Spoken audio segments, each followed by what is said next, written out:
Alright, so today we are going to try and forge this railroad spike into a little pickaxe.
Alright, so now we're going to kind of file off any little sharp bits in there so that way we're just not cutting our handle.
for watching.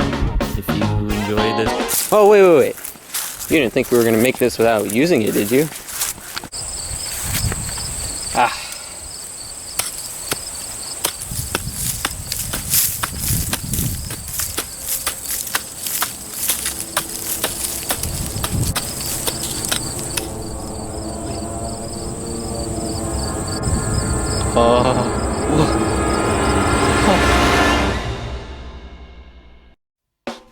Well, thanks for watching. If you enjoyed this content, consider subscribing.